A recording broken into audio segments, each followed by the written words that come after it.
എല്ലാവർക്കും turn to success PSCയുടെ പുതിയൊരു വീഡിയോയിലേക്ക് സ്വാഗതം.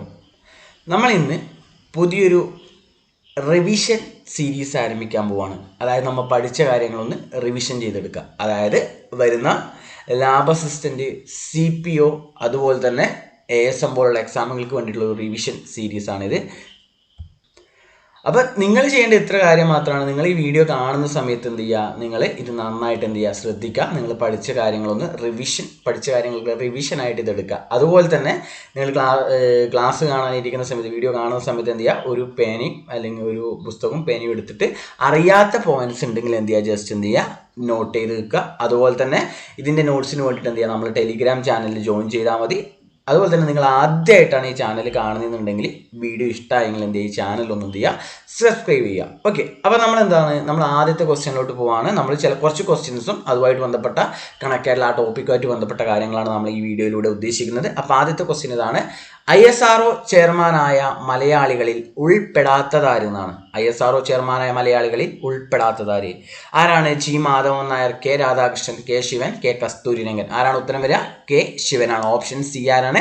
K. ശിവനാണ് ഉത്തരം. K. ശിവൻ നമുക്കറിയാം തമിഴ്നാട് സ്വദേശിയാണ്.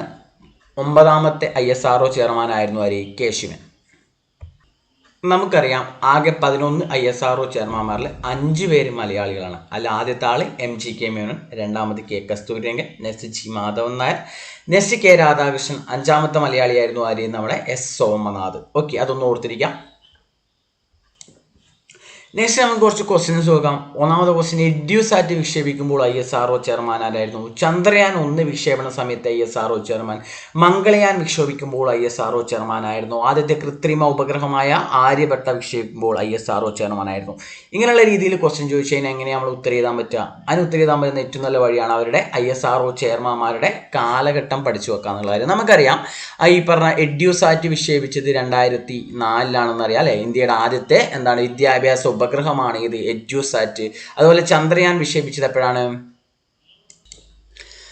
2008 ഒക്ടോബർ 22-നാണ് ചന്ദ്രയാൻ 1 വിക്ഷേപിച്ചത്. അതുപോലെ മംഗളയാൻ 2014 ആദ്യത്തെ കൃത്രിമ ഉപഗ്രഹമായ ആര്യഭട്ട വിക്ഷേപിച്ചത് എപ്പോഴാണെന്ന് വെച്ചാൽ നമുക്കറിയാം 1975 ഏപ്രിൽ 19-നാണ്. അപ്പോൾ ഓൾറെഡി നമ്മൾ ഇതിൻ്റെ വർഷങ്ങളൊക്കെ നമുക്ക് അറിയാമായിരിക്കും. പക്ഷേ ആ സമയത്ത് ISRO ചെയർമാൻ ആരാന്ന് ചോദിച്ചു കഴിഞ്ഞാൽ പല ആൾക്കാരും എന്ത് ചെയ്യും, പെടും അല്ലേ. അപ്പം അങ്ങനെ പെട്ട് കഴിഞ്ഞാൽ നമുക്ക് ഉത്തരം എഴുതാൻ സിമ്പിളായിട്ട് നമ്മൾ ഈ ISRO ചെയർമാന്മാരുടെ കാലഘട്ടങ്ങളൊന്ന് പഠിച്ചു വെച്ചാൽ മതി. അവിടെ ആ ഓർഡറിലൊന്ന് പഠിച്ചു വെച്ചാൽ മതി. 11 ചെയർമാന്മാരുടെ കാലഘട്ടം അവരുടെ ഓർഡർ പഠിച്ചു വെച്ചാൽ രണ്ട് രീതിയിൽ, ഒന്ന് ഇതുപോലുള്ള ക്വസ്റ്റ്യൻസ് നമുക്ക് റാങ്ക് മേക്കിംഗ് ആയിട്ട് വരുന്ന ഈ ടൈപ്പ് ഓഫ് ക്വസ്റ്റ്യൻസ് നമുക്ക് എന്ത് ചെയ്യാൻ പറ്റും, ഉത്തരം എഴുതാൻ പറ്റും. അതുപോലെ തന്നെ നമുക്ക് ISRO ചെയർമാന്മാരെ കാലക്രമത്തിന്റെ അടിസ്ഥാനത്തിൽ ക്രമീകരിക്കുക എന്നൊരു ക്വസ്റ്റ്യൻ കൂടി ചോദിച്ചു കഴിഞ്ഞാൽ നമുക്ക് ആ ഓർഡറിൽ കറക്റ്റ് എന്ത് ചെയ്യാൻ പറ്റും, എഴുതാൻ പറ്റും.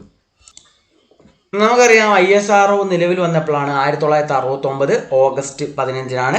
ISROയുടെ സ്ഥാപക ചെയർമാൻ ആരാണ്? വിക്രം സാരാഭായിയാണ്. 1969 മുതൽ 1972 വരെയാണ് ആദ്യ ചെയർമാൻ ആരാണ്? വിക്രം സാരാഭായ്. 69 to 72 അദ്ദേഹം മരണപ്പെടുകയാണ്. അപ്പോഴാണ് അദ്ദേഹം ആ സ്ഥാനത്ത് നിന്ന് മാറുന്നത്. അപ്പോൾ എപ്പോഴാണ് വിക്രം സാരാഭായ് ജനിച്ചത്? 1919 ഓഗസ്റ്റ് 12-നാണ്. 1919 ഓഗസ്റ്റ് 12-ന് അഹമ്മദാബാദിലാണ് അല്ലേ. അപ്പോൾ അദ്ദേഹത്തിൻ്റെ ജന്മദിനം ഓഗസ്റ്റ് 12-ആണ്. അത് ഇന്ത്യയിൽ എന്തായിട്ട് ആചരിക്കുന്നത് വെച്ചെന്താണ്? നാഷണൽ റിമോട്ട് സെൻസിങ് ഡേ ആണ്. വിക്രം സാരാഭായിയുടെ ജന്മദിനമായ ഓഗസ്റ്റ് 12 ഇന്ത്യയിൽ എന്തായിട്ട് ആചരിക്കുന്നത്? നാഷണൽ റിമോട്ട് സെൻസിങ് ഡേ ആണ്. ദേശീയ വിദൂര സംവേദന ദിനമാണ് ഓഗസ്റ്റ് 12. അതുപോലെ തന്നെ ഓഗസ്റ്റ് 12 മറ്റൊരു പ്രത്യേകത എന്ന് വെച്ചാൽ ലോക യുവജന ദിനമാണ്. ലോക യുവജന ദിനമാണ്. അപ്പോൾ നമുക്ക് ഡൗട്ട് വരും, അത് ജനുവരി 12 അല്ലേ എന്നുള്ള ഡൗട്ട് വരും. ജനുവരി 12 എന്താണ്? ദേശീയ യുവജന ദിനമാണ്. നമ്മുടെ സ്വാമി വിവേകാനന്ദന്റെ ജന്മദിനം അല്ലെ. 1863 ജനുവരി 12-നാണ് സ്വാമി വിവേകാനന്ദൻ ജനിച്ചത്. അതുകൊണ്ട് തന്നെ ജന്മദിനം ജനുവരി 12, ദേശീയ യുവജന ദിനമാണ്.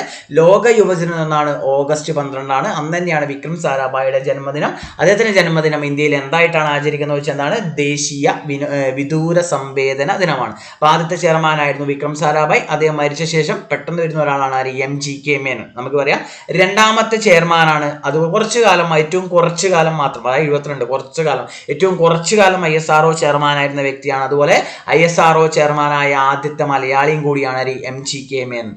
മൂന്നാമത്തെ ആളാണ് ആര്? സതീഷ് ധവാൻ അല്ലെ. മൂന്നാമത്തെ ആള് സതീഷ് ധവാനാണ്. 1972 മുതൽ 84 വരെയായിരുന്നു. ഏറ്റവും കൂടുതൽ കാലം ISRO ചെയർമാനായിരുന്ന വ്യക്തിയാണ് ആര്? സതീഷ് ധവാൻ. ഏറ്റവും കൂടുതൽ കാലമാണ് സതീഷ് ധവാനാണ്. അതുപോലെ അതുപോലെ തന്നെ എന്താണ് ഈ പറഞ്ഞ എന്താണ് അതുകൊണ്ടാണ് നമ്മൾ ഈ സതീഷ് ധവാൻ സ്പേസ് സെന്ററിൽ ശ്രീഹരിക്കോട്ടയിലുള്ള വിക്ഷേപണ കേന്ദ്രത്തിന് സതീഷ് ധവാന്റെ പേര് നൽകിയിട്ടില്ല. 4ാമത്തെ ആള് UR റാവു ആണ്, 1984 മുതൽ 94 വരെയാണ്. 5ാമത്തെ ആൾ എന്ന് വെച്ചാൽ 5ാമത്തെ ഇമ്പോർട്ടന്റ് ആണ്, അദ്ദേഹം ഈ ഇടക്കാണ് അന്തരിച്ചത്. ആരാണ്? കസ്തൂരി രംഗനാണ്, K കസ്തൂരി രംഗൻ. 1994 to 2003 വരെയാണ് ആര് വരിക? കസ്തൂരി രംഗൻ വരിക. 2ാമത്തെ മലയാളിയാണ്, 5ാമത്തെ ISRO ചെയർമാനാണ് അല്ലെ. അപ്പൊ എന്നാണ് കസ്തൂരി രംഗൻ അന്തരിച്ചെന്ന് വെച്ചാൽ നമ്മൾ എന്ത് പറയും? എന്നാണ് അന്തരിച്ചത്? അന്തരിച്ചെന്താണ്? 2025 ഏപ്രിൽ 25-നാണ്. 2025 ഏപ്രിൽ 25-നാണ് അദ്ദേഹം അന്തരിച്ചത്. അദ്ദേഹം കൊച്ചി സ്വദേശിയാണ്. അദ്ദേഹം നമ്മളെ എന്താണ് 5ാമത്തെ ISRO ചെയർമാൻ നമ്മൾ ഓൾറെഡി പറഞ്ഞു. അതുപോലെ തന്നെ 94 to 2003 വരെയാണ്. അതുപോലെ തന്നെ എന്താണ് അദ്ദേഹമായിട്ട് ബന്ധപ്പെട്ട് നമ്മൾ പഠിക്കുന്ന സമയത്ത് പുതിയ വിദ്യാഭ്യാസ നയം അല്ലെ 2020 ദേശീയ വിദ്യാഭ്യാസ നയത്തിന്റെ കരട് സമിതിയുടെ അധ്യക്ഷനായിരുന്നു ആരെന്ന് പറഞ്ഞാല് കസ്തൂരി രംഗൻ. 2017-ലാണ് ഈ കമ്മിറ്റി വരുന്നത്. പക്ഷേ എന്താണ് വിദ്യാഭ്യാസ നയമായിട്ട് ബന്ധപ്പെട്ട കമ്മിറ്റി എപ്പോഴാണ്? 2017-ലാണ് വരുന്നതൊന്ന് ഓർത്തിരിക്കുക. അതുപോലെ തന്നെ ഇതുമായിട്ട് ബന്ധപ്പെട്ട് നമ്മൾ പശ്ചിമഘട്ടമായിട്ട് ബന്ധപ്പെട്ട കാര്യം പഠിക്കുന്നുള്ളതാണ് ഈ പറഞ്ഞ ഗാദ്യം. പശ്ചിമഘട്ടത്തെ പറ്റി ആദ്യം പഠിച്ച ആരായിരുന്നു? ഗാഡ്ഗിലാണ് അല്ലെ, മാധവ് ഗാഡ്ഗിൽ. അദ്ദേഹം ഒരു റിപ്പോർട്ട് കൊടുത്തു. ആ റിപ്പോർട്ടിൽ പറയുന്നതാണ് കേരളത്തിലെ പശ്ചിമഘട്ട പ്രദേശങ്ങളിൽ എന്താണ് 12 താലൂക്കുകൾ പൂർണ്ണമായും 2 താലൂക്കുകൾ ഭാഗികമായിട്ടും എന്താണ് പരിസ്ഥിതി ലോല പ്രദേശങ്ങളാണെന്നാണ് പറഞ്ഞത്. ഈ മൊത്തമായിട്ടാണ് പറഞ്ഞത്. അതിനെന്ത് ചെയ്തു? ഗ്രാമങ്ങൾ അതിനെപ്പറ്റി പഠിക്കാൻ വന്ന ആളാണ് ആര്? ഈ പറഞ്ഞ നമ്മുടെ കസ്തൂരി രംഗൻ. അദ്ദേഹം എന്ത് ചെയ്തു? ഈ പറഞ്ഞ താലൂക്കുകൾ എന്ത് ചെയ്തു? വില്ലേജുകളായിട്ട് ഡിവൈഡ് ചെയ്തു. അദ്ദേഹത്തിന്റെ റിപ്പോർട്ട് പറയുന്നത് എന്താണ്? ഈ പറഞ്ഞ കേരളത്തിലെ പശ്ചിമഘട്ട പ്രദേശങ്ങളിൽ 123 വില്ലേജുകൾ എന്താണ് പരിസ്ഥിതി ലോല പ്രദേശങ്ങളാണ്. 123 വില്ലേജുകൾ എന്താണ് പരിസ്ഥിതി ലോല പ്രദേശങ്ങളാണ്.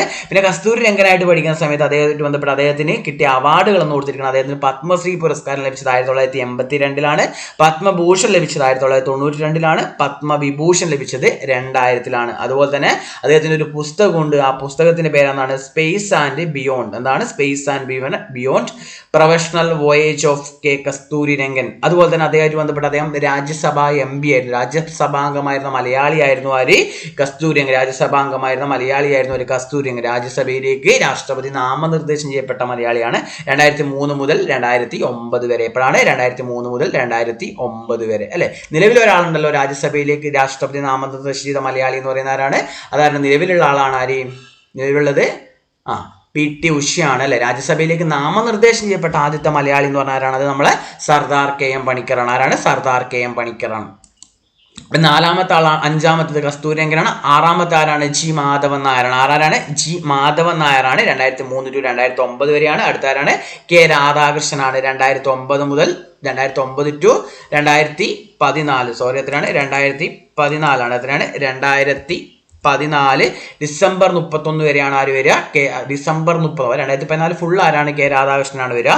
അപ്പൊ K രാധാകൃഷ്ണൻ കഴിഞ്ഞാൽ നെക്സ്റ്റ് ആരാണ്? ശൈലേഷ് നായകാണ്. അതായത് ആക്ടിംഗ് ചെയർമാനാണ്. ശൈലേഷ് നായക് എന്ന് പറഞ്ഞാൽ ആക്ടിംഗ്, അതായത് ISROയുടെ ചെയർമാന്മാരിലെ ഏക ആക്ടിംഗ് ചെയർമാനായിരുന്നു ആര്? ശൈലേഷ് നായക്. അതിനുശേഷം 8ാമത്തെ ISRO ചെയർമാനായിട്ട് ആര് വന്നു?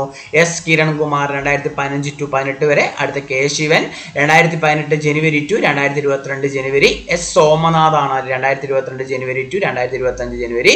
അതുപോലെ നിലവിലെ ISRO ചെയർമാനാണ്. 2025 ജനുവരി 14-നാണ്. അത് ആ ഡേറ്റ് കറക്റ്റ് പഠിക്കണം. അപ്പൊ കഴിഞ്ഞ എക്സാമിനൊക്കെ ചോദിച്ചിട്ടുണ്ടായിരുന്നല്ലേ. 2025 ഫെബ്രുവരി 19 പുതിയ പദവിയിലെ ചുമതലയേറ്റ വ്യക്തിയെ പറ്റി ചോദിച്ചിട്ടില്ല. ആരാണത്? ജ്ഞാനേഷ് കുമാർ ആയിരുന്നു അല്ലെ, കേന്ദ്ര മുഖ്യ തെരഞ്ഞെടുപ്പ് കമ്മീഷണറായിട്ടില്ല. അപ്പൊ ഇവിടെ ആരാണ് വരിക? ഡോക്ടർ V നാരായണനാണ് അല്ലെ. അദ്ദേഹം തൊട്ടും വഹിച്ച പദവി ഏതാണ്? അദ്ദേഹം കന്യാകുമാരി സ്വദേശിയാണ്. പക്ഷെ അദ്ദേഹം തൊട്ടും വഹിച്ച പദവി ചോദിക്കാറുണ്ട്.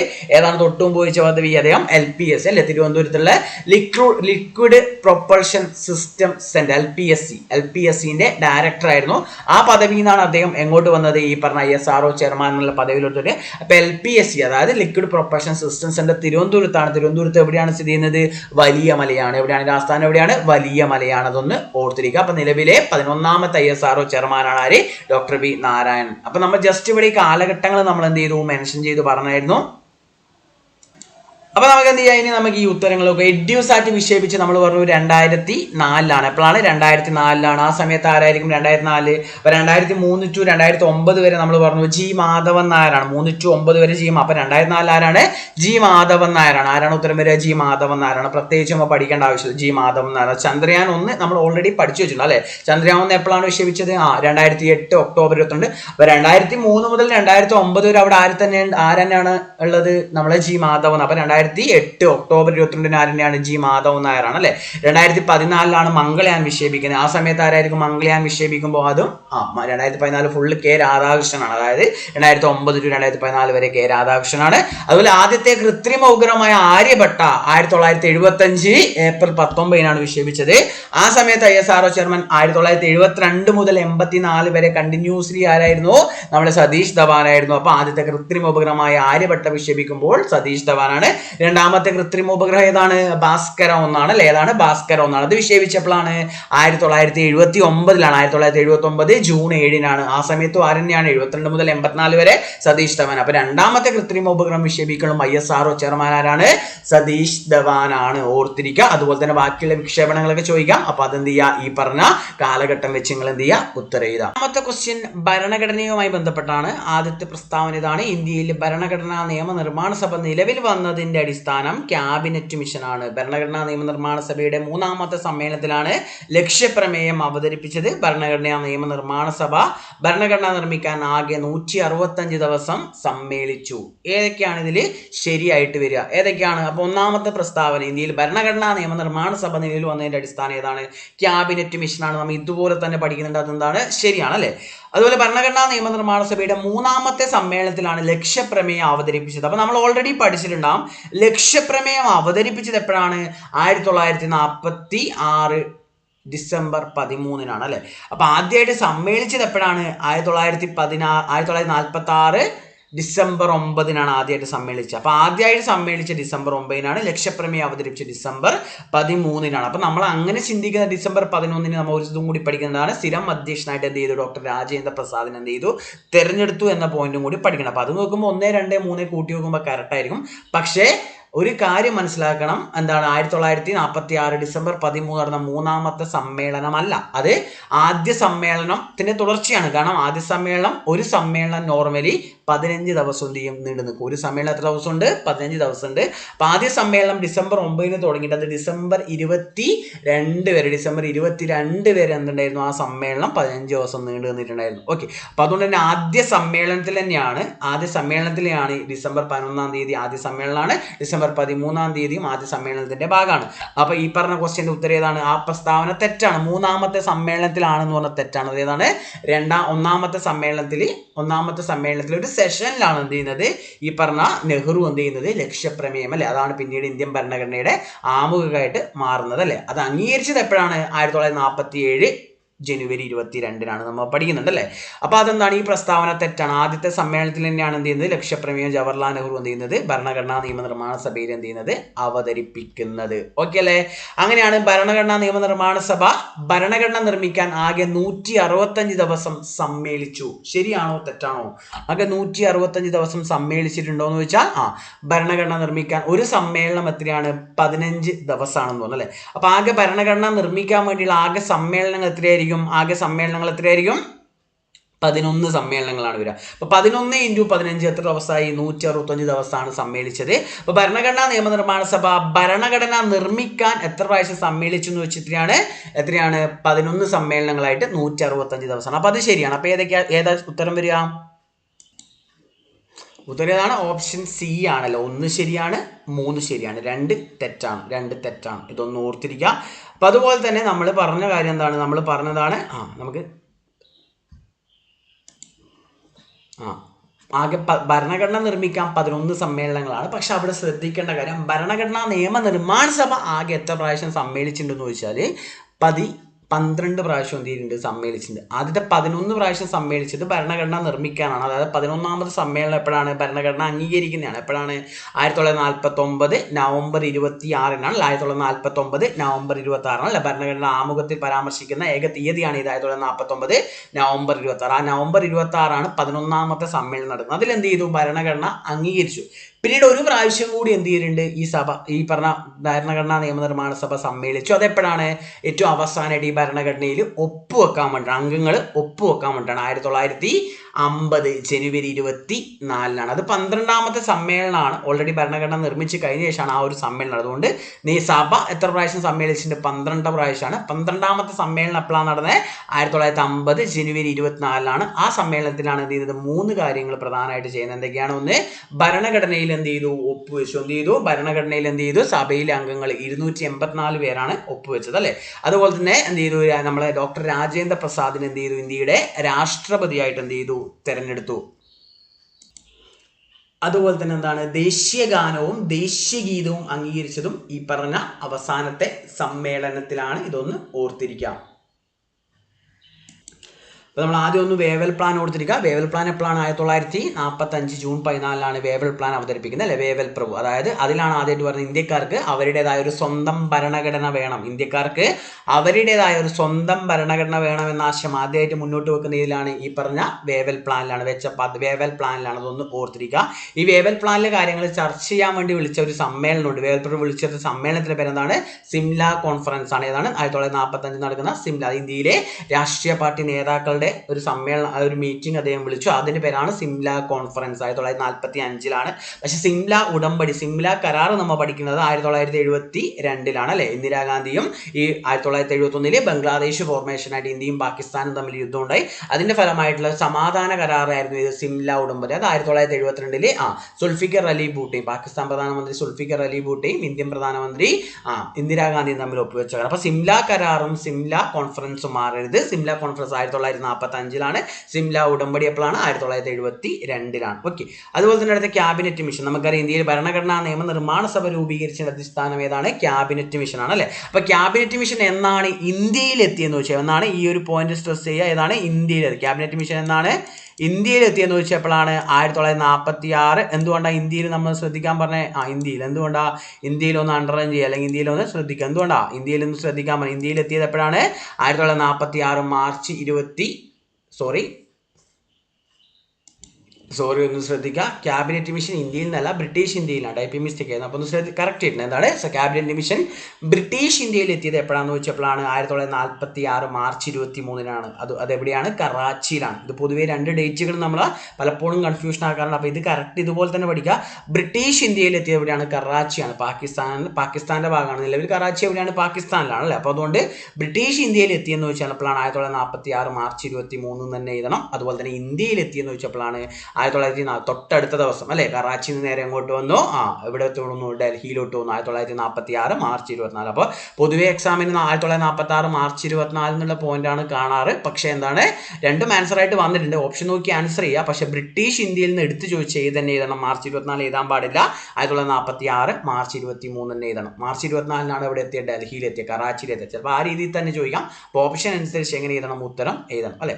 ഭരണഘടനാ നിയമനിർമ്മാണ സഭ നിലവിൽ വന്നപ്പോഴാണ് 1946 ഡിസംബർ 6 അല്ലേ. അതായത് ഈ ക്യാബിനറ്റ് മിഷന്റെ പ്ലാൻ പ്രകാരം, ക്യാബിനറ്റ് മിഷൻ പ്ലാൻ പ്രകാരമാണ് എന്ത് ചെയ്യുന്നത്? ഇന്ത്യയിൽ ക്യാബിനറ്റ് മിഷൻ പ്ലാൻ പ്രകാരമാണ് ഇന്ത്യയിൽ എന്ത് ചെയ്യുന്നത്? ഈ പറഞ്ഞ എന്താണ്? ഭരണഘടനാ നിയമനിർമ്മാണ സഭ രൂപം കൊള്ളുന്നത്. അപ്പൊ ക്യാബിനറ്റ് മിഷൻ പ്ലാൻ പ്രസിദ്ധീകരിച്ചത് എപ്പോഴാണെന്ന് വെച്ചപ്പോഴാണ് 1946 അല്ലെ. 1946 മെയ് 16 അല്ലെ. ക്യാബിനറ്റ് മിഷനിൽ പ്രധാനമായിട്ട് 3 അംഗങ്ങളാണ് ഉണ്ടായിരുന്നത് അല്ലെ. അതായത് ക്ലെമന്റ് ആറ്റ്ലി, ബ്രിട്ടീഷ് പ്രധാനമന്ത്രിയായിരുന്ന ക്ലെമന്റ് ആറ്റ്ലി തന്റെ ക്യാബിനറ്റിലെ 3 മന്ത്രിമാരെയാണ് എങ്ങോട്ട് അയച്ചത്? ഇന്ത്യയിലോട്ട് അയച്ചത്. അതുകൊണ്ടാണ് അത് ഏത് പേരിൽ അറിയപ്പെടുന്നത്? ക്യാബിനറ്റ് മിഷൻ എന്ന പേരിൽ അറിയപ്പെടുന്നത്. അതിന്റെ അധ്യക്ഷനായിരുന്നു ആര്? പെത്വിക് ലോറൻസ് അല്ലെ. Pethick Lawrence. അതുപോലെ തന്നെ സ്റ്റഫോർഡ് ക്രിപ്സ് ഉണ്ടായിരുന്നു, AV അലക്സാണ്ടർ ഉണ്ടായിരുന്നു അല്ലെ. അപ്പോൾ അതാണ് പെത്വിക് ലോറൻസ് അധ്യക്ഷനായിരുന്നു, സ്റ്റഫോർഡ് ക്രിപ്സും AV അലക്സാണ്ടറും അതിലെ അംഗങ്ങളായിരുന്നു എന്നുള്ള കാര്യം ഓർത്തിരിക്കുക. അപ്പോൾ ഈ ക്യാബിനറ്റ് മിഷൻ പ്ലാൻ പ്രകാരം 389 അംഗങ്ങൾ അല്ലെ, 389 അംഗങ്ങളാണ് ഭരണഘടനാ നിയമനിർമ്മാണ സഭയിൽ ഉണ്ടായിരുന്നത്. ക്യാബിനറ്റ് മിഷൻ പ്ലാൻ അംഗങ്ങളുടെ എണ്ണം ചോദിച്ചെത്രയാണ്? ഭരണഘടനാ നിയമനിർമ്മാണ സഭയുടെ അംഗങ്ങൾ വെച്ചിട്ടാണ് 389 ആണ്. 389 അല്ല, അതിൽ 296 പേര് എവിടെ നിന്നായിരുന്നു? ബ്രിട്ടീഷ് പ്രവിശ്യകളെന്നും 93 പേര് എവിടുന്നായിരുന്നു? നാട്ടുരാജ്യങ്ങളിൽ നിന്നായിരുന്നു അല്ലെ. അപ്പോൾ അതൊന്ന് ഓർത്തിരിക്കുക. ഈ 296 തന്നെ എന്തുണ്ട്? 296 292 പേര് എന്തായിരുന്നു? ഗവർണർ പ്രവിശ്യ എന്നാണ്. 292 പേര് എവിടുന്നായിരുന്നു? ഗവർണർ പ്രവിശ്യ എന്നും 4 പേര് എന്തായിരുന്നു? ചീഫ് കമ്മീഷണർ പ്രവിശ്യ എന്ന് പറയുന്നത്. എവിടെയായിരുന്നു? ചീഫ് കമ്മീഷണർ പ്രവിശ്യ അല്ലെ. ബ്രിട്ടീഷ് ഇന്ത്യയിൽ പ്രധാനമായിട്ട് 4 ചീഫ് കമ്മീഷണർ പ്രവിശ്യകളാണ്. ഒന്നാണ് ഡൽഹി, രണ്ടെന്താണ്? അജ്മീർ, മൊർവാര, അടുത്തേതാണ്? കൂർഗ്, നാലാമത്തെയാണ് ബലൂചിസ്ഥാൻ. നിലവിൽ ഇന്ത്യയുടെ ഭാഗമല്ലാത്ത ഹൈക്കമ്മീഷണർ പ്രവിശ്യയാണ് ഇത്? ബലൂചിസ്ഥാൻ. ഓക്കെ, അത്രയും ഡീപ്പിലോട്ട് പോകുന്നില്ല, അത് നിങ്ങൾ നോക്കുക. പിന്നെ എന്താണ്? അതിന് നേരെ നമുക്ക് ഇങ്ങോട്ട് വരാം. അതിന്റെ അടിസ്ഥാനത്തിലാണ് 1946 ഡിസംബർ 6 എന്ത് നിലവിൽ വരുന്നത്? ഭരണഘടനാ നിയമനിർമ്മാണ സഭ നിലവിൽ വരുന്നത്. അതുപോലെ തന്നെ ക്യാബിനറ്റ് മിഷൻ അംഗങ്ങളുടെ പേരൊക്കെ ഇവിടെ എന്ത് ചെയ്യുന്നുണ്ട്? കൊടുത്തിട്ടുണ്ട്. ക്യാബിനറ്റ് മിഷൻ പ്ലാൻ പ്രസിദ്ധീകരിച്ച 1946 മെയ് 16 ഭരണഘടനാ നിയമനിർമ്മാണ സഭ നിലവിൽ വന്നത് 1946 ഡിസംബർ 6 ഇതുകൊണ്ട് കണക്ട് ചെയ്യുക. 1946 ഡിസംബർ 6 ഭരണഘടനാ നിയമനിർമ്മാണ സഭ നിലവിൽ വരുന്നത്. തൊട്ട് 10 വർഷം കഴിയുമ്പോൾ, അതായത് 10 വർഷം എന്ന് പറയുമ്പോൾ എപ്പോഴാണ്? 1956 ഡിസംബർ 6 ആരന്തരിക്കുന്നത്? നമ്മളെ ആരാണ്? Doctor BR Ambedkar. അതായത് ഭരണഘടനാ നിയമനിർമ്മാണ സഭ നിലവിൽ വന്നതിൻ്റെ 10 വർഷം കഴിയുമ്പോഴാണ് കറക്റ്റ് ആരന്തരിക്കുന്നത്? ഡോക്ടർ BR അംബേദ്കർ അല്ലേ. 1956 ഡിസംബർ 6 അദ്ദേഹത്തിൻ്റെ ചരമദിനം ഇന്ത്യയിൽ എന്തായിട്ട് ആചരിക്കുന്നത്? മഹാപരിനിർവാൺ ദിവസമാണ്. ഏതാണ്? മഹാപരിനിർവാൺ ദിവസമാണ്. മഹാപരിനിർവാൺ ദിവസമാണ് അല്ലെ. അദ്ദേഹത്തിൻ്റെ സമാധി സ്ഥലമാണ് ഏത്? ചൈത്രഭൂമി അല്ലെങ്കിൽ ചൈതന്യ ഭൂമി എന്നൊക്കെ പറഞ്ഞ് ഓർത്തിരിക്കുക.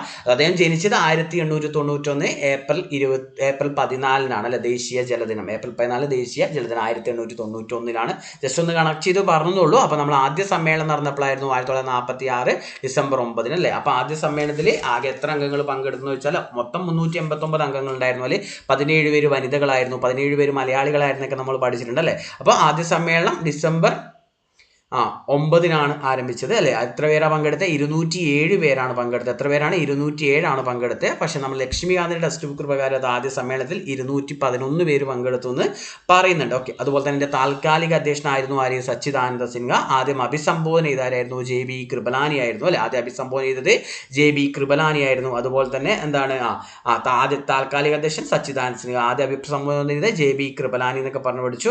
അതുപോലെ തന്നെ പിന്നെ എന്താണ് ഈ ആദ്യ സമ്മേളനം കഴിഞ്ഞ് ആദ്യ സമ്മേളനത്തിൽ ഡിസംബർ 11 എന്ത് ചെയ്യുന്നത്? സ്ഥിരം അധ്യക്ഷനായിട്ട് ഡോക്ടർ രാജേന്ദ്ര പ്രസാദിനെ തെരഞ്ഞെടുക്കുന്നത്. അതുപോലെ ഡിസംബർ 11 എന്ത് ചെയ്തു? ഡിസംബർ 11 സ്ഥിരം അധ്യക്ഷനായിട്ട് രാജേന്ദ്ര പ്രസാദിനെ തെരഞ്ഞെടുത്തു. അതുപോലെ തന്നെ ഡിസംബർ 13 ലക്ഷ്യപ്രമേയം അവതരിപ്പിക്കുകയും ചെയ്തു അല്ലെ. അതുപോലെ ഒരു താൽക്കാലിക ഉപാധ്യക്ഷൻ ഉണ്ടായിരുന്നു. താൽക്കാലിക ഉപാധ്യക്ഷൻ ആരായിരുന്നു? ഫ്രാങ്ക് ആന്റണി ആയിരുന്നു. അതിനുശേഷം പുതിയൊരു ഉപാധ്യക്ഷനെ തെരഞ്ഞെടുത്തു. ആരായിരുന്നു ഉപാധ്യക്ഷൻ? HC മുഖർജി ആയിരുന്നു. സ്ഥിരം ഉപാധ്യക്ഷൻ നമ്മൾ പറയൂല, കാരണം 2 ഉപാധ്യക്ഷന്മാരുണ്ടായിരുന്നു. ആദ്യത്തെ ആൾ HC മുഖർജി ആയിരുന്നു, രണ്ടാമത്തെ ആളായിരുന്നു VT കൃഷ്ണമാചാരി ആയിരുന്നു. ആരായിരുന്നു? VT കൃഷ്ണമാചാരി ആയിരുന്നു. അപ്പോൾ ഓൾറെഡി നമ്മൾ പറഞ്ഞു ഭരണഘടന നിർമ്മിക്കാനെടുത്ത സമ്മേളനങ്ങൾ എണ്ണം വെച്ചാൽ 11 സമ്മേളനം 165 ദിവസമാണ്. അപ്പോൾ എത്ര സമ്മേളനങ്ങൾ സമ്മേളിച്ച ദിവസങ്ങൾ എണ്ണം എന്ന് പറഞ്ഞാൽ 165. പക്ഷേ എത്ര ദിവസം എടുത്തിട്ടാണ് ഭരണഘടന നിർമ്മിച്ചതെന്ന് വെച്ചാൽ എത്രയാണ്? 2 വർഷം 11 മാസം 17 ഡേയ്സ് ആണ് അല്ലെ. എത്രയാണ്? 2 വർഷം 11 മാസം 17 ദിവസം എടുത്തിട്ടാണ് എന്ത് ചെയ്തത്? ഭരണഘടന നിർമ്മിച്ചത്. അതായത് രൂപീകരിച്ച തൊട്ട് 1949 നവംബർ 26 ഭരണഘടന അംഗീകരിക്കുന്നത് വരെ അല്ലെ. നവംബർ 26 ഭരണഘടനാ ദിനമാണ് അല്ലെ. ദേശീയ ഭരണഘടനാ ദിനം അല്ലെങ്കിൽ ദേശീയ നിയമദിനമാണ്. അതുപോലെ തന്നെ എന്താണ്? നവംബർ 26 വർഗീസ് കുര്യന്റെ ജന്മദിനമാണ്. അതുകൊണ്ട് ദേശീയ ക്ഷീരദിനമാണ് അല്ലെ. ദേശീയ ക്ഷീരദിനമാണ്. അതുപോലെ നവംബർ 26 കേരളത്തിൽ എന്താണ്? സ്ത്രീധന വിരുദ്ധ ദിനമായിട്ട് ആചരിക്കുന്നു. എന്താണ്? സ്ത്രീധന വിരുദ്ധ ദിനമായിട്ടും കൂടി കേരളത്തിൽ എന്ത് ചെയ്യുന്നു? ആചരിക്കുന്നുണ്ട്. ആകെ സമ്മേളനങ്ങൾ 12 12ാമത്തെ സമ്മേളനം 1950 ജനുവരി 24 അതിൽ എന്തൊക്കെ കാര്യങ്ങൾ ചെയ്തെന്നുള്ള കാര്യമൊക്കെ നമ്മൾ എന്ത് ചെയ്തിട്ടുണ്ട്? ഡീറ്റെയിൽ ആയിട്ട് പറഞ്ഞിട്ടുണ്ട്. അതുപോലെ തന്നെ ഭരണഘടനാ നിയമനിർമ്മാണ സഭയായിട്ട് ഒരു കാര്യം കൂടി ഓർത്തിരിക്കുക, അതായത് പ്രതിനിധികളെയും കൂടി ഓർത്തിരിക്കുക. ഭരണഘടനാ നിയമനിർമ്മാണ സഭയിലെ ആംഗ്ലോ ഇന്ത്യൻ പ്രതിനിധികൾ 3 പേരുണ്ടായിരുന്നു. പ്രധാനമായിട്ട് നമ്മളെപ്പോഴും ഒരു പേര് മാത്രമേ പഠിക്കാറുള്ളൂ, ഫ്രാങ്ക് ആന്റണി മാത്രമല്ല 3 പേരുണ്ടായിരുന്നു. എന്നാരാണ്?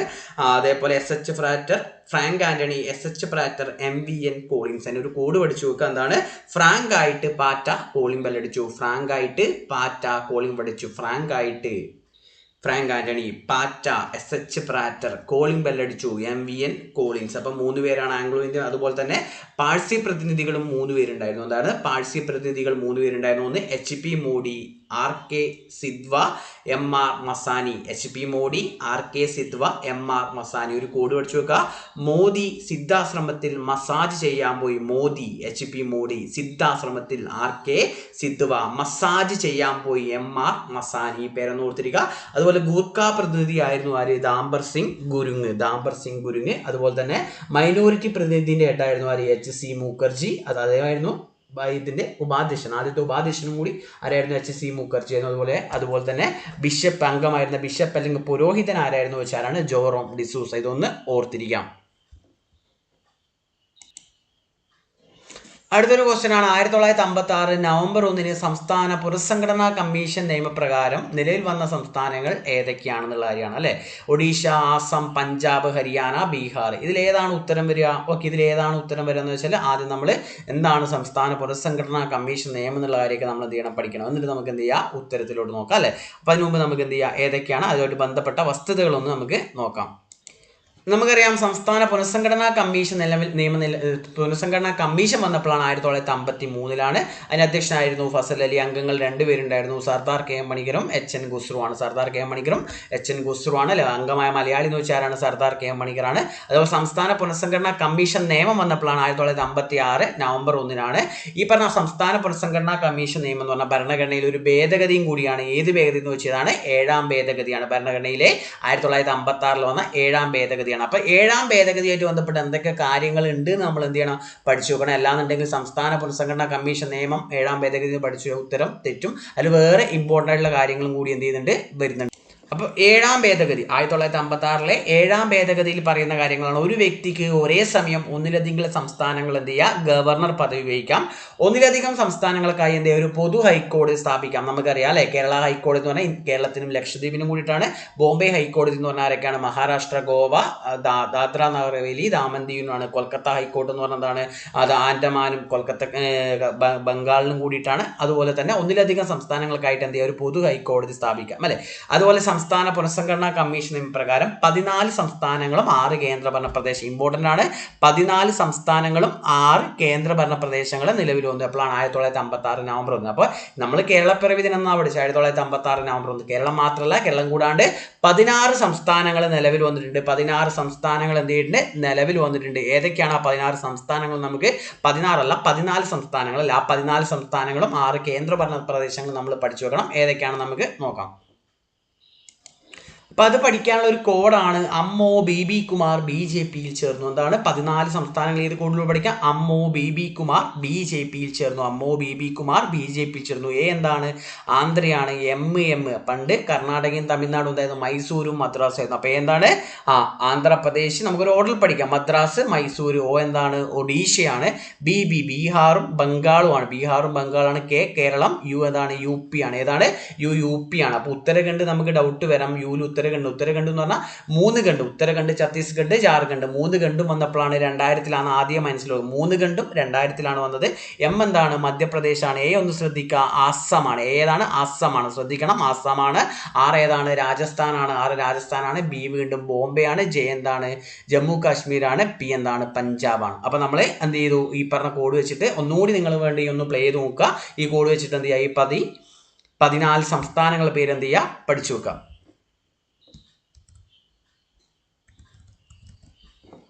ഓക്കെ, അപ്പോൾ നമുക്കിത് നോക്കാം. ഏതൊക്കെയാണ് 14 സംസ്ഥാനങ്ങളൊക്കെ? ഏതാണ്? ആന്ധ്ര ഇവിടെ കറക്റ്റ് കൊടുത്തിട്ടുണ്ട്. അപ്പോൾ നിങ്ങൾ എന്ത് ചെയ്യുന്നു? സ്ക്രീൻഷോട്ട് എടുത്തിട്ട് എന്ത് ചെയ്യുന്നു? പഠിക്കാം. ഓക്കെ, ഇതാണ് 14 സംസ്ഥാനങ്ങൾ. അതിനുശേഷം 15ാമത്തെ ഇന്ത്യൻ സംസ്ഥാനം എന്ന് വെച്ചാൽ ഏതാണ്? 15ാമത്തെ ഇന്ത്യൻ സംസ്ഥാനം എന്ന് വെച്ചാൽ 1960 മെയ് 1 എന്ത് ചെയ്തു? ഈ ബോംബെനെ എന്ത് ചെയ്തു? 2ആയിട്ട് ഡിവൈഡ് ചെയ്തു. ഒരു പ്രദേശം മഹാരാഷ്ട്രയായി പുതിയൊരു സംസ്ഥാനം വന്നു. അതാണ് ഇത് ഗുജറാത്ത്. അപ്പോൾ 15ാമത്തെ ഇന്ത്യൻ സംസ്ഥാനം എന്ന് പറഞ്ഞാൽ ഏതാണ്? ഗുജറാത്താണ്. 15ാമത്തെ ഇന്ത്യൻ സംസ്ഥാനം കൊടുത്തിരിക്കുക ഗുജറാത്താണ്. അപ്പോൾ നമുക്ക് സിമ്പിളായിട്ട് ഇന്ത്യയിലെ സംസ്ഥാനങ്ങൾ നിലവിൽ വന്ന തീയതികൾ നമുക്ക് ഒറ്റയടിക്ക് നമുക്ക് പഠിക്കാൻ പറ്റും. സിമ്പിളാണ്. പൊതുവേ ഈ ഒരു ക്വസ്റ്റ്യൻ, അതായത് ഒരു ക്വസ്റ്റ്യൻ ചോദിച്ചാൽ 1972 ജനുവരി 21 നിലവിൽ വരാത്ത സംസ്ഥാനം ഏതാന്ന് പറഞ്ഞ് PSC ചോദിച്ചിട്ടുണ്ടായിരുന്നു. അപ്പം 3 സംസ്ഥാനങ്ങളൊന്നും 1972 അത് പഠിക്കാൻ വേണ്ടി ഈ ഒരു കോഡ് യൂസ് ചെയ്യും. ഏതാണ്? 1972 MMT മണിപ്പൂർ, മേഘാലയ, ത്രിപുര. 1972 ജനുവരി 21. അതുപോലെ 1987 3 സംസ്ഥാനങ്ങൾ വന്നിട്ടുണ്ട്. അത് AMG എന്ന് പഠിക്കുക. ഫെബ്രുവരി 22 ഏതൊക്കെയാണ്?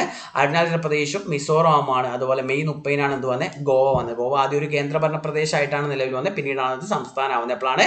1987 മെയ് 30. അപ്പോൾ ഇതിൽ 3 സെറ്റാണ്. അതുകൊണ്ട് പെടാത്തത് ഏതെന്ന് ചോദിക്കാനുള്ള സാധ്യത കൂടുതലാണ്. അതുപോലെ തന്നെ അടുത്ത സെറ്റാണ് ഏത്?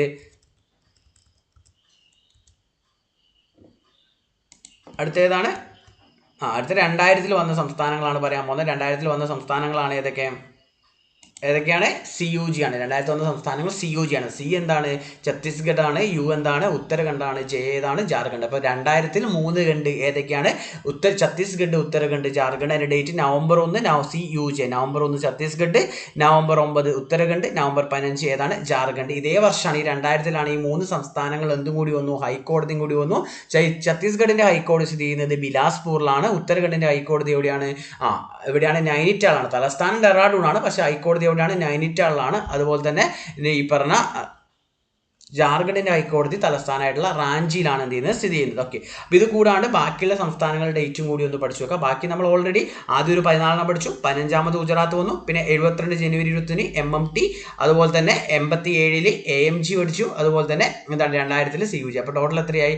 14 +15 15 9 എത്രയായി? 24. പിന്നെ ഒരു 5 സംസ്ഥാനങ്ങളും കൂടി വരും, 28 ഉള്ളൂ. പക്ഷേ അതിൽ ജമ്മു കാശ്മീർ ഓൾറെഡി പിന്നീടാണ് കേന്ദ്രഭരണ പ്രദേശം, അതും കൂടി ഇൻക്ലൂഡ് 29. ബാക്കി 5 ഏതാണ്? നാഗാലാൻഡ് എപ്പോഴാണ്? 1963 ഡിസംബർ 1, ഹരിയാന 1966 നവംബർ 1, ഹിമാചൽ പ്രദേശ് 1971 ജനുവരി 25, അതുപോലെ സിക്കിം 1975 മെയ് 16, തെലങ്കാന 2014 ജൂൺ 2. ഇതൊന്നും എന്ത് ചെയ്യുക, പഠിച്ചു വെക്കുക. അതുപോലെ തന്നെ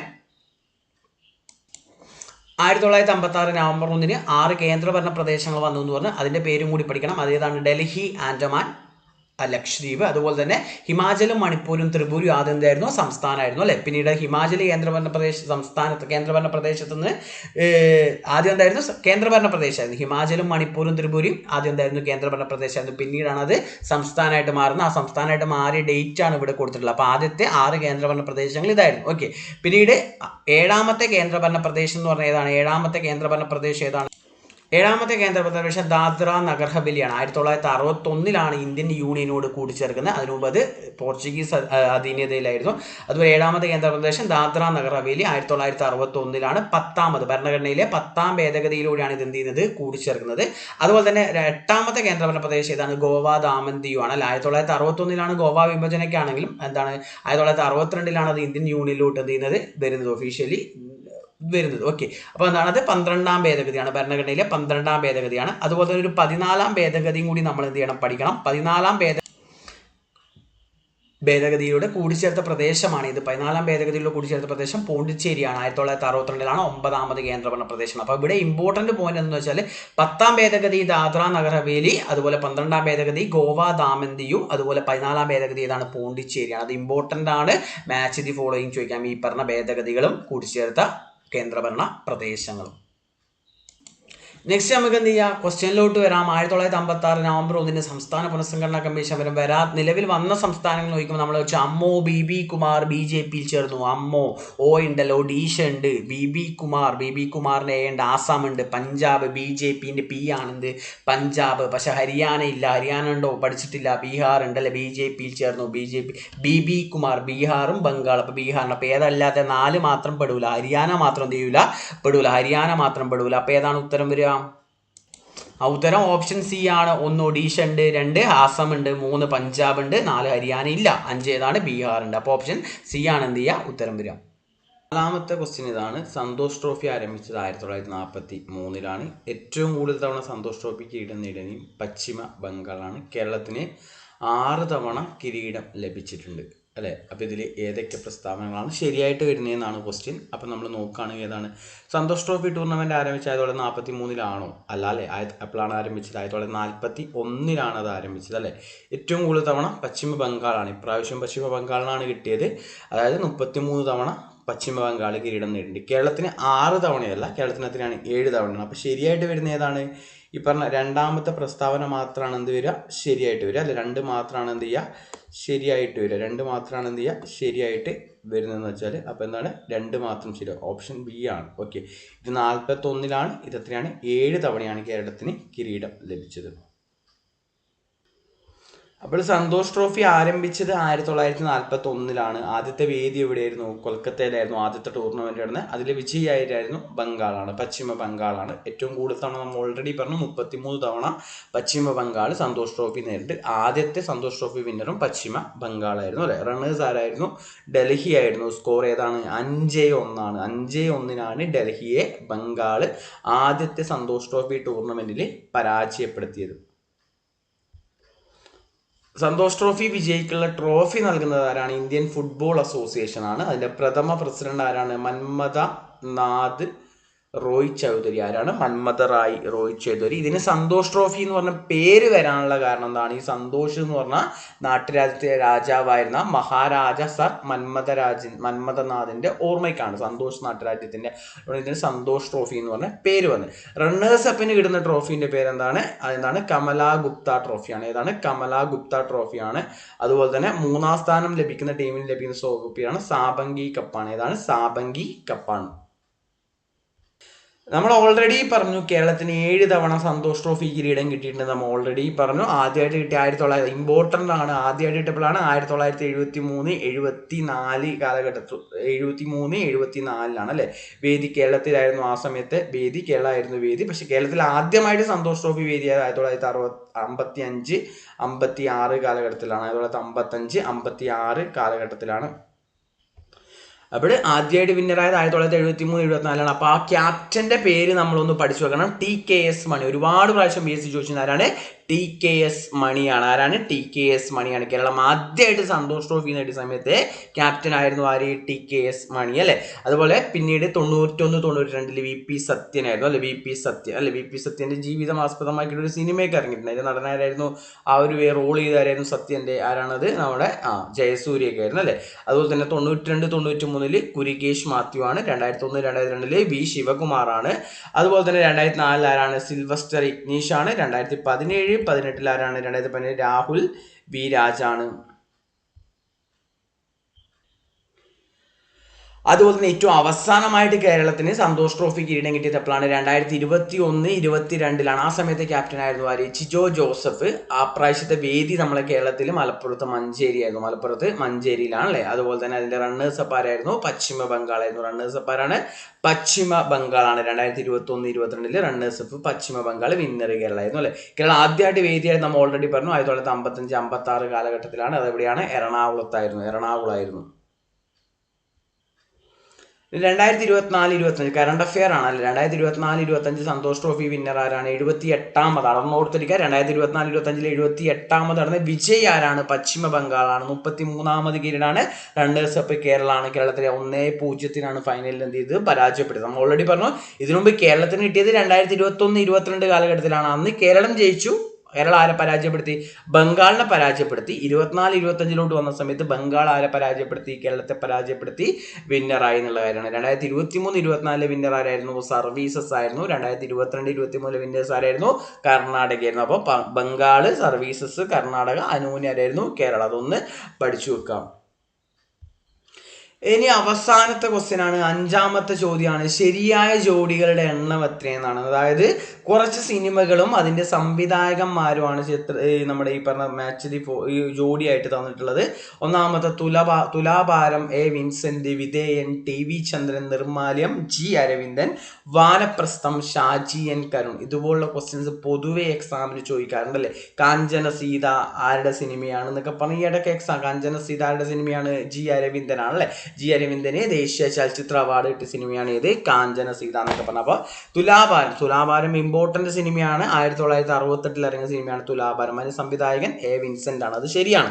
A. വിൻസെന്റ് സംവിധാനം ചെയ്ത സിനിമയാണ് ഏത്? തുലാഭാരം. ഈ തുലാഭാരത്തിൽ അഭിനയത്തിനാണ് ആദ്യമായിട്ട് ശാരദക്ക് മികച്ച നടിക്കുള്ള ദേശീയ ചലച്ചിത്ര അവാർഡ് ലഭിക്കുന്നത്. ദേശീയ ചലച്ചിത്ര അവാർഡ് നേടിയ ആദ്യത്തെ മലയാള നടി ശാരദയാണ്. അത് ഏത് സിനിമയ്ക്കാണ്? തുലാഭാരം എന്ന് പറഞ്ഞ സിനിമക്കാണ്. 1968. അതിന്റെ സംവിധായകൻ ആര്?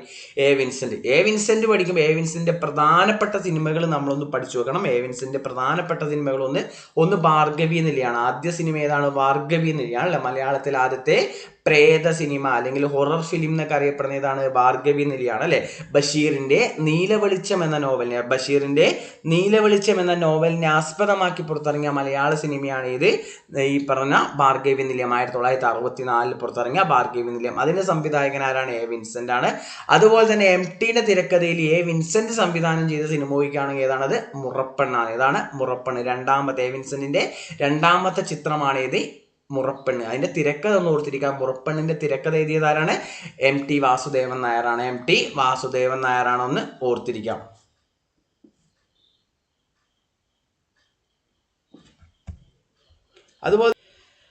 അതുപോലെ തന്നെ വിധേയൻ എന്ന് പറഞ്ഞ സിനിമ ആരാണ്? 1993 മമ്മൂട്ടിക്ക് രണ്ടാമത് ദേശീയ ചലച്ചിത്ര അവാർഡ് കിട്ടിയ ഒരു സിനിമയാണ്. 2 സിനിമയിൽ അഭിനയിക്കുന്നത് വിധേയനും അതുപോലെ പൊന്തന്മാട. ആ പൊന്തന്മാടേന്റെ സംവിധായകൻ ആര്? TV ചന്ദ്രനാണ്. പക്ഷെ വിധേയൻ സംവിധാനം ചെയ്ത ആരാണ്? അടൂർ ഗോപാലകൃഷ്ണനാണ്. വിധേയൻ ആരുടെ സിനിമയാണ്? അടൂർ ഗോപാലകൃഷ്ണൻ. അതുകൊണ്ട് ഇത് ഒന്നാമത്തെ തുലാഭാരം A. വിൻസെന്റ് ശരിയാണ്.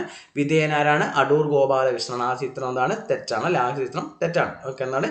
വിധേയൻ അടൂർ ഗോപാലകൃഷ്ണനാണ് വരിക. ആരല്ല? TV ചന്ദ്രനല്ല വരിക അല്ലെ. അതുപോലെ അടുത്ത നിർമ്മാല്യം ജി അരവിന്ദൻ. നിർമ്മാല്യം ജി അരവിന്ദന്റെ സിനിമയാണോ? അല്ല. നിർമ്മാല്യം ഇപ്പൊ കഴിഞ്ഞ എക്സാമിന് ഒരു ക്വസ്റ്റ്യൻ ഉണ്ടായിരുന്നു അല്ലേ. PG ആന്റണിക്ക് മികച്ച നടനുള്ള ദേശീയ ചലച്ചിത്ര അവാർഡ് കിട്ടിയ മലയാള സിനിമ ഏതാണ്? ആദ്യമായിട്ട് കിട്ടിയ PG ആന്റണിക്കാണ് മികച്ച നടൻ അല്ലേ. അപ്പൊ ഏതാണ് അത്? നിർമ്മാല്യം എന്ന് പറഞ്ഞ സിനിമയിലാണ് 1973 അല്ലേ. അപ്പൊ നിർമ്മാല്യം എന്ന് പറഞ്ഞാല് ജി അരവിന്ദന്റെ സിനിമയാണോ ചോദിച്ചാൽ അല്ല, അത് നമ്മുടെ ആരുടെ സിനിമയാണ്? MT സംവിധാനം ചെയ്ത ആദ്യത്തെ സിനിമയാണ് ഇത് നിർമ്മാല്യം. MT സംവിധാനം ചെയ്ത ആദ്യ സിനിമ. MT മരിച്ചതേ ഉള്ളൂ ഇപ്പൊ, അതുകൊണ്ട് ഓർത്തിരിക്കുക. MTയുടെ ആദ്യ സിനിമയാണ് ഏതെന്ന് പറഞ്ഞാൽ നിർമ്മാല്യം. ഓർത്തിരിക്കുക. അപ്പൊ അതെന്താണ്? ആ പ്രസ്താവന തെറ്റാണ്. ജി അരവിന്ദൻ അല്ല. ജി അരവിന്ദന്റെ സിനിമ എന്നൊക്കെ പറഞ്ഞാൽ കാഞ്ചന സീത, തമ്പ്, ഇതൊക്കെയാണ് ജി അരവിന്ദന്റെ സിനിമയായിട്ട് വരിക അല്ലെ. അടുത്തെന്താണ്? വാനപ്രസ്ഥം ഷാജി എൻ കരുൺ. ശരിയാ. മോഹൻലാലിന് ദേശീയ ചലച്ചിത്ര അവാർഡ് കിട്ടിയ സിനിമയാണ് ഇത് വാനപ്രസ്ഥം. അത് സംവിധാനം ചെയ്താണ് ഷാജി എൻ കരുൺ ആണ് അല്ലെ. ഷാജി എൻ കരുൺ. അദ്ദേഹത്തിന്റെ വേറൊരു സിനിമയാണ് പിറവി എന്ന് പറയുന്നത്. ഏതാണ്? പിറവി. ഒന്ന് ഓർത്തിരിക്കുക. അപ്പോൾ ഇതിലേതൊക്കെയാ? വാനപ്രസ്ഥം ഷാജി എൻ കരുൺ ശരിയാണ്. തുലാഭാരം വിൻസെന്റ് ശരിയാണ്. പക്ഷെ വിധേയൻ ആരാ വരിക? അടൂർ ഗോപാലകൃഷ്ണനാണ്. നിർമ്മാല്യം ആരാ വരിക? ജി അരവിന്ദനാണ്. അപ്പൊ ഏതാണ് നമ്മൾ ഉത്തരമായിട്ട് വരിക? എത്ര ജോഡികളാണ് ശരിയായിട്ട് വരിക? ഇതില് എത്ര ജോഡികളാണ് ശരിയായിട്ട് വരിക? 2 ജോഡികളാണ് എന്ത് ചെയ്യുക? ശരിയായിട്ട് വരിക അല്ലെ. 2 ജോഡികളാണ് ശരിയായിട്ട് വരിക. എന്താണ്? 2 ജോഡികളാണ് ശരിയായിട്ട് വരിക. ഓക്കെ അല്ലേ. അപ്പോൾ ദേശീയ ചലച്ചിത്ര അവാർഡുമായിട്ട് ബന്ധപ്പെട്ട് ഒരുപാട് ക്വസ്റ്റ്യൻസ് PSC നമ്മളോട് ചോദിക്കാറുണ്ട്. നമ്മൾ സിലബസിൽ മെൻഷൻ ചെയ്യുന്ന ടോപ്പിക്കാണ്. അപ്പോൾ ദേശീയ ചലച്ചിത്ര അവാർഡ് ആരംഭിച്ച് എപ്പോഴാണെന്ന് വെച്ചപ്പോഴാണ് 1954. എപ്പോഴാണ്? 1954. അപ്പോൾ തന്നെ കൊടുത്തിരിക്കുക 1954 ആരംഭിച്ച മറ്റ് 2 പ്രധാന പുരസ്കാരങ്ങളിൽ ഒന്ന് ഏതാണ്? ഭാരതരത്ന ആരംഭിച്ചത് 54 അല്ലേ. ഇതൊരു ഇന്ത്യൻ പൗരന് കിട്ടുന്ന ഏറ്റവും വലിയ ബഹുമതിയാണ് ഇത് ഭാരതരത്ന. അത് എപ്പോൾ ആരംഭിച്ച? 1954. അതുപോലെ രണ്ടാമത്തെ ഉയർന്ന ബഹുമതിയായിട്ടുള്ള പത്മ പുരസ്കാരങ്ങൾ അല്ലെ. പത്മഭൂഷൺ, പത്മശ്രീ ഇതും ആരംഭിച്ചപ്പോഴാണ്? 1954. അപ്പോൾ ഓർത്തിരിക്കുക 1954 ആരംഭിച്ച പുരസ്കാരങ്ങൾ എന്ന് പറഞ്ഞാൽ ഏതൊക്കെയാണ്? ഭാരതരത്ന, പത്മ പുരസ്കാരങ്ങൾ, ദേശീയ ചലച്ചിത്ര അവാർഡ് അല്ലെ. അങ്ങനെയാണ് 1969 ആരംഭിച്ച പുരസ്കാരങ്ങൾ ഏതൊക്കെയാണ്? ഓടക്കുഴൽ അവാർഡ്. ഏതാണ്? ഓടക്കുഴൽ അവാർഡും അതുപോലെ തന്നെ ഏതാണ്? ഈ പറഞ്ഞ ദാദാ സാഹിബ് ഫാൽക്കെ പുരസ്കാരം അല്ലെ. ദാദാ സാഹിബ് ഫാൽക്കെ പുരസ്കാരം 1969 അല്ലെ. പ്രഥമ ജേതാവ് ദേവിക റാണി റൗറിച്ച് അല്ലെ. പ്രഥമ ഓടക്കുഴൽ പുരസ്കാര ജേതാവ് ആരാണ്? 1969 അല്ലെ. ശ്രീ ശങ്കരകുറുപ്പാണ് ആരംഭിച്ചത്. ഗുരുവായൂരപ്പൻ ട്രസ്റ്റാണ് ഈ പുരസ്കാരം നൽകുന്നത്. പ്രഥമ ജേതാവ് വെണ്ണിക്കുളം ഗോപാലകുറുപ്പ് അല്ലെ. തുളസീദാസ രാമായണം കൃതി ഏതാണ്? തുളസീദാസ രാമായണാണ് അല്ലെ. അതുകൊണ്ടാണ് അദ്ദേഹത്തിന് കേരള തുളസീദാസ് എന്ന് വിളിക്കുന്നത്. രണ്ടാമത് ഈ പുരസ്കാരം നേടിയതാരായിരുന്നു? 1970 ആരാണ്? OV വിജയനാണ്. ഖസാക്കിന്റെ ഇതിഹാസം. OV വിജയൻ ഖസാക്കിന്റെ ഇതിഹാസം അതൊന്ന് ഓർത്തിരിക്കുക. അതുപോലെ പ്രഥമ വയലാർ പുരസ്കാര ജേതാവ് ആരാണ്? 1977 വയലാർ പുരസ്കാര ജേതാവ് ആരാണ്? പ്രഥമ ലളിതാംബിക അന്തർജനം. ഏത് കൃതിക്കാണ്? അഗ്നിസാക്ഷി എന്ന് പറഞ്ഞ കൃതിക്കാണ്. അതുപോലെ തന്നെ അതേ വർഷം 1977 ലളിതാംബിക അന്തർജനത്തിന് ഈ പറഞ്ഞ ഓടക്കുഴൽ അവാർഡ് ലഭിച്ചിട്ടുണ്ട്. ഓടക്കുഴൽ പുരസ്കാരം നേടിയ പ്രഥമ വനിതയാണ് ആര്? ലളിതാംബിക അന്തർജനം. ഇത് വർഷമാണ് 1977. സെയിം കൃതിയാണ് അഗ്നിസാക്ഷി. അപ്പൊ 1977 ലളിതാംബിക അന്തർജനത്തിന് 2 പുരസ്കാരങ്ങൾ കിട്ടി. ഏതൊക്കെയാണ്? ഓടക്കുഴൽ പുരസ്കാരം പ്രഥമ വനിതയാണ്. അതുപോലെ തന്നെ വയലാർ പുരസ്കാരം നേടുന്ന പ്രഥമ വനിതയാണ് അല്ലെ. രണ്ടാമത് വയലാർ പുരസ്കാരം നേടിയ ആളാണ് 1978 ആർക്ക് ലഭിച്ചത്? PK ബാലകൃഷ്ണൻ അല്ലെ. ഇനി ഞാൻ ഉറങ്ങട്ടെ. കർണന കേന്ദ്ര കഥാപാത്രമാക്കിയുള്ള പുസ്തകമാണ് ഇത്. നോവലാണ് ഇത്. ഇനി ഞാൻ ഉറങ്ങട്ടെ. ഒന്ന് ഓർത്തിരിക്കുക. രണ്ടാമത്തെ പുരസ്കാരം കിട്ടിയത്, വയലാർ പുരസ്കാരം കിട്ടിയത് ഇനി ഞാൻ ഉറങ്ങട്ടെ, PK ബാലകൃഷ്ണൻ. ഓക്കെ. അപ്പൊ നമ്മൾ ഇനി ഇതിലൂടെ തിരിച്ചു വരിക. അപ്പൊ ഭാരതരത്ന പുരസ്കാരം ആരംഭിച്ചത് 1954. അപ്പൊ ഞാൻ ഈ പറയുന്ന കാര്യങ്ങൾ കുറെ കാര്യങ്ങൾ ഞാൻ ഇങ്ങനെ കണക്ട് ചെയ്ത് പറയുന്നുണ്ട്. നിങ്ങൾ എന്ത് ചെയ്യുക? ഒന്ന് നോട്ട് ചെയ്ത് വെക്കുക. റിവിഷൻ ആയിട്ട് എടുക്കുക. ഞാൻ ആദ്യം പറഞ്ഞായിരുന്നു ഇത് റിവിഷൻ ക്ലാസ് ആയിട്ട് നിങ്ങൾ എടുക്കുക. നിങ്ങൾക്ക് അറിയാത്ത പോയിന്റ്സുകൾ എന്ത് ചെയ്യുക? നോട്ട് ചെയ്യുക. എന്നിട്ട് എക്സാം ആകുമ്പോഴേക്കും നമ്മൾ ഈ കാര്യങ്ങളൊക്കെ മാക്സിമം കാര്യങ്ങൾ നമുക്ക് റിവിഷൻ അടുത്ത ഓരോ ക്ലാസ്സിലായിട്ട് നമുക്ക് മാക്സിമം റിവിഷൻ ചെയ്തെടുക്കാം. അപ്പൊ നമ്മൾ പറഞ്ഞു ഭാരതരത്ന 54 ആരംഭിച്ചത്. പ്രഥമ ജേതാക്കളാണ് ആര്? ഭാരതരത്ന പുരസ്കാരം നേടിയ പ്രഥമ ജേതാക്കൾ എന്ന് പറഞ്ഞാൽ 3 പേരുണ്ട്. ആരൊക്കെയാണ്? ആദ്യമായിട്ട് ഈ പുരസ്കാരം 3 പേരാണുള്ളത്. രാഷ്ട്രപതിന്റെ അടുത്ത് ആദ്യമായിട്ട് ഈ പുരസ്കാരം സ്വീകരിച്ച ആരായിരുന്നു? നമ്മുടെ C രാജഗോപാലാചാര്യായിരുന്നു. ആരായിരുന്നു? വേദാരണ്യം ഗാന്ധി എന്നറിയപ്പെടുന്ന, അല്ലെങ്കിൽ ഗാന്ധിജിയുടെ മനസാക്ഷി സൂക്ഷിപ്പുകാരൻ എന്നറിയപ്പെടുന്ന, അല്ലെങ്കിൽ ഇന്ത്യക്കാരനായ ആദ്യത്തെ ഗവർണർ ജനറൽ ആയിട്ടുള്ള C രാജഗോപാലാചാര്യാണ് എന്ത് ചെയ്തത്? പ്രഥമ ഭാരതരത്ന പുരസ്കാരം സ്വീകരിച്ച വ്യക്തി. പക്ഷെ പ്രഥമ ഭാരതരത്ന പുരസ്കാരം ലഭിച്ചവർ പറഞ്ഞാൽ 3 പേരുണ്ട്. ഒന്ന് C രാജഗോപാലാചാരി, ഒന്ന് നമ്മൾ ആദ്യത്തെ വൈസ് പ്രസിഡന്റ് ആയിട്ടുള്ള, അല്ലെങ്കിൽ രാജ്യസഭയുടെ പിതാവ് എന്നറിയപ്പെടുന്ന ആരാണ്? Doctor S രാധാകൃഷ്ണനാണ്. പിന്നെ മൂന്നാമത്തെ ആളാണ് ആര്? നമ്മളെ CV രാമൻ അല്ലെ.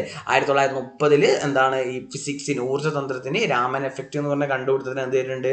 നോബൽ സമ്മാനം കിട്ടിയ CV രാമനാണ്. ഈ 3 പേർക്കാണ് ആദ്യമായിട്ട് കിട്ടിയ. 1954 55 കിട്ടിയ 3 പേർക്കാണ്. അതൊരു ആരൊക്കെയാണ്? ഭഗവാൻ ദാസ്. ആ പേര് ചിലപ്പോൾ ആർട്ടുമായിട്ട് ബന്ധപ്പെട്ടവരാണ് ഭഗവാൻ ദാസ്. മറ്റ് രണ്ട് പേരുള്ളൂ, ഒന്ന് ജവഹർലാൽ നെഹ്റു, മറ്റാരാണ് എം വിശ്വേശ്വരയാണ് അല്ലെ. ഇന്ത്യൻ ആസൂത്രണത്തിന്റെ പിതാവും ഇന്ത്യൻ എഞ്ചിനീയറിംഗിന്റെ പിതാവായിട്ടുള്ള എം വിശ്വേശ്വരയും അതുപോലെ നെഹ്റു, ഭഗവാൻ ദാസ്, ഈ 3 പേർക്കാണ് 55 കിട്ടിയത്. ഒന്ന് ഓർത്തിരിക്കുക. ഓക്കെ, അപ്പൊ നമ്മളിന്ന് ദേശീയ ചലച്ചിത്ര അവാർഡാണ് നമ്മൾ പറയുന്നത്. 54 ഈ പുരസ്കാരം ആരംഭിച്ചത് നമ്മൾ പറഞ്ഞു അല്ലെ. എന്താണ്, അതേപോലെ തന്നെ ഇത് ലഭിച്ച നമ്മൾ മലയാള സിനിമയ്ക്ക് ലഭിച്ച അവാർഡുകളാണ് പറയാൻ പോകുന്നത്. ദേശീയ ചലച്ചിത്ര അവാർഡ് ലഭിച്ച ആദ്യ മലയാള സിനിമ ഏതാണ്? ചെമ്മീനാണ്. ഏതാണ്? ചെമ്മീനാണ്.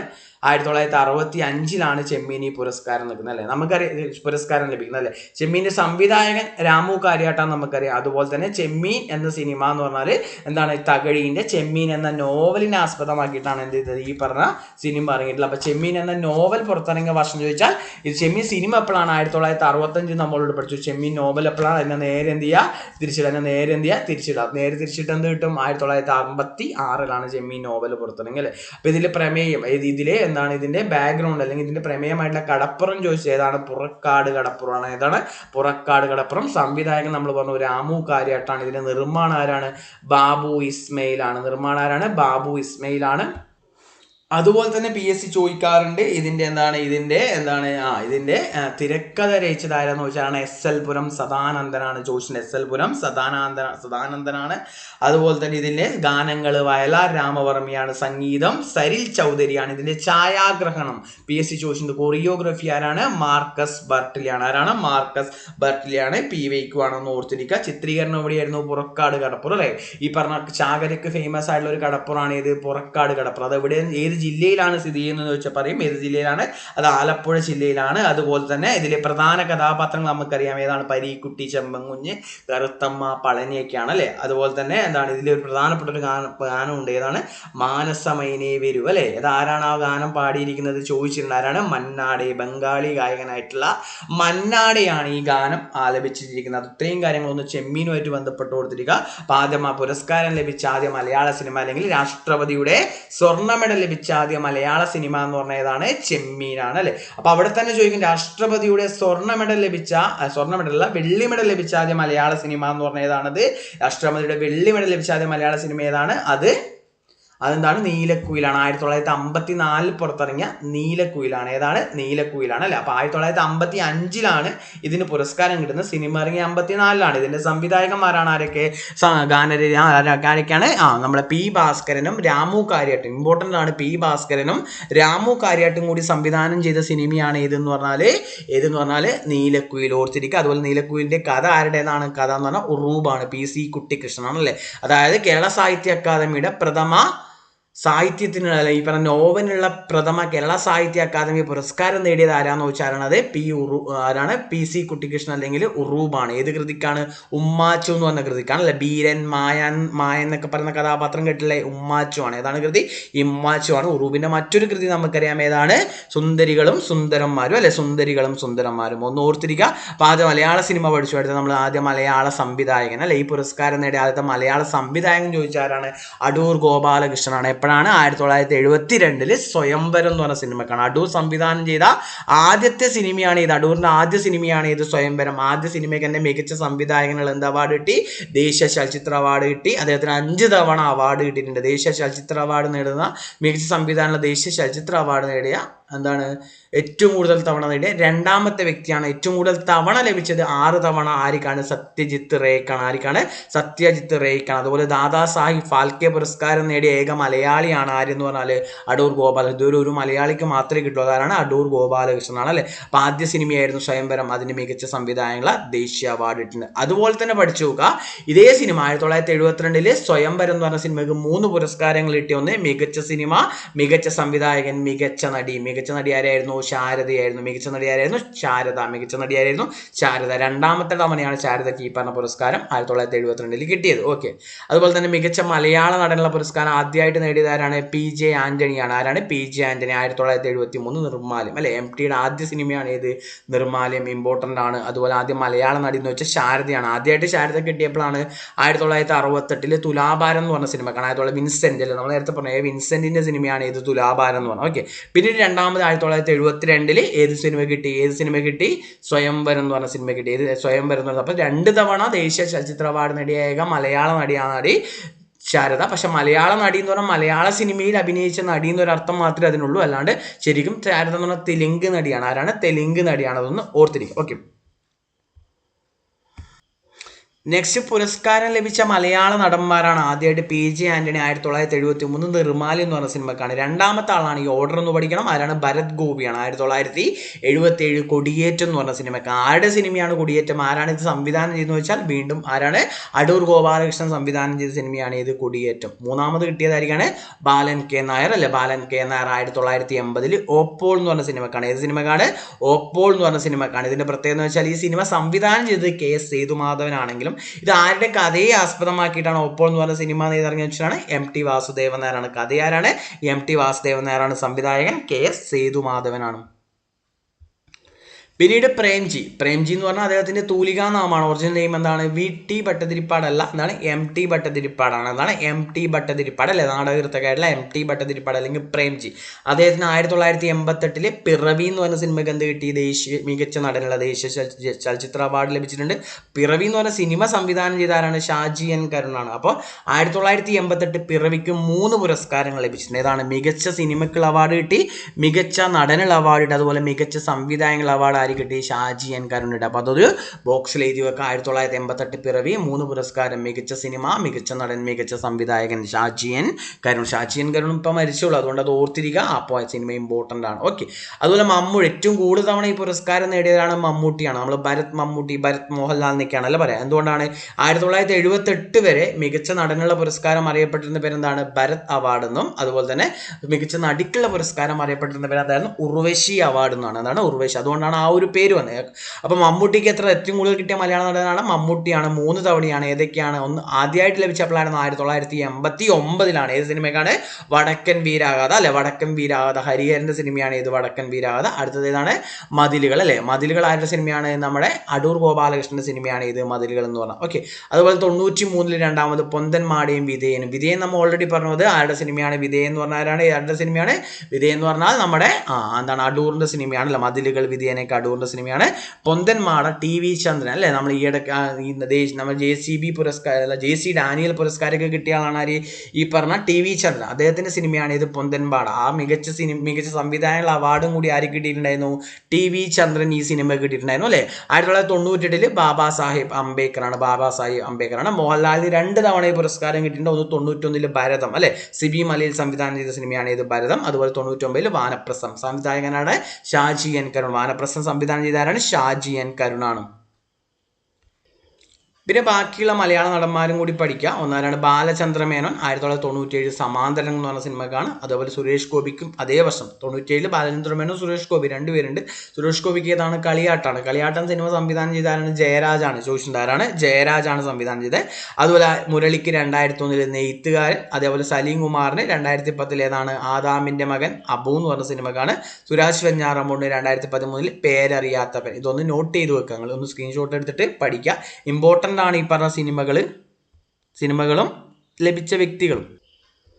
ഇനി നെക്സ്റ്റ് മികച്ച നടിയും കൂടി ഒന്ന് പരിശോധിക്കുക. 2 തവണ കിട്ടിയ ഒരേ ആളുള്ളൂ. ആദ്യത്തെ ആളും അതേ ആളാണ്. ആരാണ്? ശാരദയാണ്. 1968 തുലാഭാരം വിൻസെന്റ് ആണ് സംവിധാനം അല്ലെ. 1972 സ്വയംവരം ആരാ സംവിധാനം ചെയ്ത? അടൂറിന്റെ ആദ്യ സിനിമയാണ്. പിന്നെ മോനിഷക്ക് ഏറ്റവും പ്രായം കുറഞ്ഞ ആളാണ് അല്ലെ ഈ പുരസ്കാരം ലഭിക്കുന്ന മോനിഷക്ക്. എപ്പോഴാണ്? 1986 നക്ഷതങ്ങൾ എന്ന് പറഞ്ഞ സിനിമക്കാണ്. ശോഭനക്ക് 93 മൺചിത്രത്താഴ് അല്ലെ. ഫാസിലാണ് സംവിധാനം ചെയ്തത്. മീരാ ജാസ്മിന് 2003 പാഠം 1 ഒരു വിലാപം. അതുപോലെ സുരഭി ലക്ഷ്മിക്ക് 2016 മിന്നാമിനുങ്. സുരഭി ലക്ഷ്മി 2016 മിന്നാമിനുങ് ആണ്. ഓക്കെ. അതുപോലെ തന്നെ ഇതിൽ പഠിച്ച് ഈ വർഷങ്ങൾ ഇപ്പോൾ 86 + 7 കൂട്ടി എത്ര കിട്ടും? 93 കിട്ടും. 93നോട് 10 കൂട്ടുക. 7 + 3 10 ആവും. അപ്പോൾ 93 + 10 എത്രയായി? 2003 ആയി. 2003നോട് വീണ്ടും എന്ത് ചെയ്യുക? 3 കൂട്ടുക. 10 + 3 എത്രയായി? 13. അപ്പോൾ 7, 10, 13 അത് കൂട്ടിയാൽ മതി.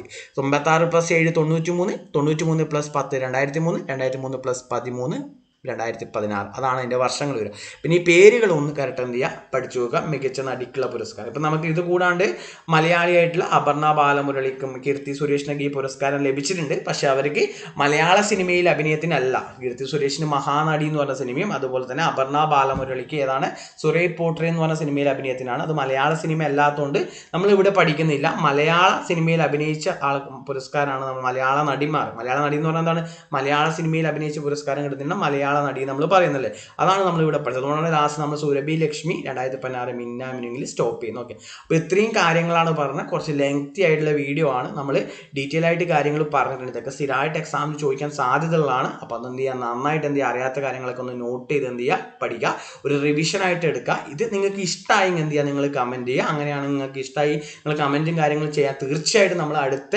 കുറച്ച് ടോപ്പിക്കുകളായിട്ട് ഒരു 4-5 ക്വസ്റ്റ്യനൊക്കെ ആയിട്ട് അതിൻ്റെ എക്സ്പ്ലനേഷനൊക്കെ ആയിട്ട് നമ്മൾ ഷുവറായിട്ടും അടുത്തൊരു വീഡിയോ ആയിട്ട് വരും. നിങ്ങൾക്ക് ഇഷ്ടമായി എന്നുണ്ടെങ്കിൽ, അതുകൊണ്ട് നിങ്ങൾക്ക് ഇഷ്ടമായെങ്കിലോ അല്ലെങ്കിൽ എന്തെങ്കിലും ഇഷ്ടമായില്ലെങ്കിലും നിങ്ങൾ കമൻറ്റ്, നിങ്ങളുടെ അഭിപ്രായം എന്ത് ചെയ്യുക, നിങ്ങൾ കമൻറ്റിലൂടെ അറിയിക്കുക. അതുപോലെ തന്നെ നിങ്ങൾക്ക് ഇഷ്ടമായെങ്കിൽ എന്ത് ചെയ്യുക, ഈ ചാനലും കൂടി ഒന്ന് എന്ത് ചെയ്യുക, സബ്സ്ക്രൈബ് ചെയ്യുക. അപ്പോൾ നമുക്ക് എന്ത് ചെയ്യുക, വീണ്ടും ഒരു വീഡിയോ ആയിട്ട് നമുക്ക് എന്ത് ചെയ്യുക, നെക്സ്റ്റ് ടൈം കാണാം.